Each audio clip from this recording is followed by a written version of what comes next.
বৃহস্পতিবার রাত 12টার পর রসুলের শিখানো একটি বাক্য দিয়ে দোয়া করুন, আপনার দোয়া 7 আসমান ভেদ করে আরশে আজিমে গিয়ে নক করবে। দেখেন, আমরা অনেক সময় দোয়া করি, আমাদের দোয়া আল্লাহ রাব্বুল আলামিন অ্যাকসেপ্ট করে না। বৃহস্পতিবার রাত যেটা, অর্থাৎ শুক্রবার যে এসে গেছে, এই রাতটা যেটা, এই রাতে যদি আপনি দোয়া করতে পারেন আল্লাহর কাছে, আপনার এই দোয়া, এই একটি বাক্যের দোয়া 7 আসমান ভেদ করে আরশে আজিমে গিয়ে নক করবে। 100% আপনার দোয়া কবুল হয়ে যাবে।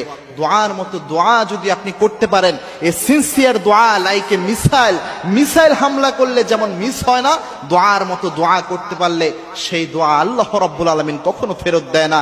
এই যে বর্ণনাটা, এই বাক্যটা আল্লাহর হাবিব সাল্লাল্লাহু আলাইহি সাল্লাম নিজে শিখিয়ে দিয়েছেন। তিরমিজি শরীফের হাদিস এটি। আনাস রাদিয়াল্লাহু তাআলা আনহু এই হাদিস বর্ণনা করেছেন। আনাস রাদিয়াল্লাহু তাআলা আনহু বলেন, এক লোক একদিন আল্লাহর হাবিব সাল্লাল্লাহু আলাইহি সাল্লামের পাশে বসে দোয়া করছিলেন, বিশ্বনবী এবং আমি বসা। আল্লাহর হাবিব সাল্লাল্লাহু আলাইহি সাল্লাম বলেন, আনাস, এই লোক দেখো দোয়া করছে। দোয়ার মধ্যে সেই লোক বলছিল, আল্লাহ আমাকে এটা দেন, আমার এই প্রয়োজন পূরণ করেন, আমাকে এই নিয়ামত দান করেন। এইভাবে ওই লোক দোয়া করছিল। আল্লাহর হাবিব সাল্লাল্লাহু আলাইহি সাল্লাম বলেন, আনাস, এই লোক যে দোয়া করছে, আল্লাহ রাব্বুল আলামিন এই দোয়া কখনো খালি হাতে ফেরত দেবে না, কারণ এই ব্যক্তি দোয়া করার সময় এই একটি বাক্যের দোয়া এই ব্যক্তি করেছে। 3টি শব্দ দিয়ে একটি বাক্যের দোয়া করেছে। সে শব্দটা হচ্ছে ইয়া হাইয়ুন ইয়া কাইয়ুম ইয়া জাল জালালি ওয়াল ইকরাম। এই একটি বাক্য পরে সেই ব্যক্তি দোয়া করেছিল, যার কারণে আল্লাহ রাব্বুল আলামিন তার দোয়া কবুল করে নিয়েছে। দেখেন, সপ্তাহের যে দিনগুলো রয়েছে, এই দিনগুলোর মধ্যে অন্যতম প্রেস্টিজিয়াস একটা দিন হচ্ছে জুমার দিন। এবং কি আল্লাহ রাব্বুল আলামিন এই দিনে যত মানুষকে ক্ষমা করেন, যত মানুষের দোয়া কবুল করেন, অন্য কোন দিনে এত বেশি আল্লাহ দোয়া কবুল করে না।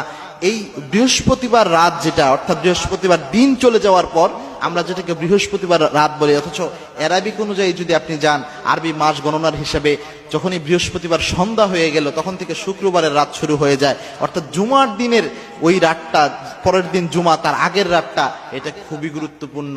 এবং জুমার দিন আল্লাহ রাব্বুল আলামিন দোয়া কবুল করেন। এবং কি আল্লাহর হাবিব সাল্লাল্লাহু আলাইহি সাল্লাম জানিয়েছেন, জুমার দিনে এমন সময় রয়েছে যে সময় আল্লাহ রাব্বুল আলামিন বান্দার দোয়া কখনো খালি হাতে ফেরত দেয় না। এটাকে নিয়ে, এই হাদিসটাকে নিয়ে অনেকে গবেষণা করেছেন। কেউ বলেছেন ইমাম সাহেব মিম্বারে বসা থেকে শুরু করে নামাজ শেষ করা পর্যন্ত, কেউ বলেছেন আসরের শেষ সময়, আবার কেউ বলেছেন রাতের বেলায়, জুমার রাতে আল্লাহ রাব্বুল আলামিন এই দোয়া কবুল করেন। সুতরাং জুমার রাত যেহেতু খুব গুরুত্বপূর্ণ রাত, এবং রাতের বেলায় আল্লাহ রাব্বুল আলামিন প্রথম আসমানে নেমে এসে বান্দাদেরকে ডাকতে থাকেন, এই এলান করতে থাকেন। এইভাবে বুখারীর হাদিস এসেছে। আল্লাহর হাবিব সাল্লাল্লাহু আলাইহি সাল্লাম জানিয়েছেন, রাতের বেলায় আল্লাহ রাব্বুল আলামিন প্রথম আসমানে নেমে এসে ডাকতে শুরু করেন, হাল মিন মুস্তাগফিরিন ফাগফিরল্লাহ, কে আছো গুনাহ করে ফেলেছো, আমি আল্লাহর কাছে মাপ চাও, সব গুনাহ আমি আল্লাহ মাফ করে দেব। কার কি প্রয়োজন আমি আল্লাহর কাছে চাও, সবকিছু আমি আল্লাহ দান করে দেব। সুতরাং এই রাতে এই বাক্যটি দিয়ে যদি ইয়া হাইয়ুন ইয়া কাইয়ুম ইয়া জাল জালালি ওয়াল ইকরাম, এটা দিয়ে যদি আপনি দোয়া করতে পারেন, 100% আপনার দোয়া আল্লাহ রাব্বুল আলামিন অ্যাকসেপ্ট করে নেবেন।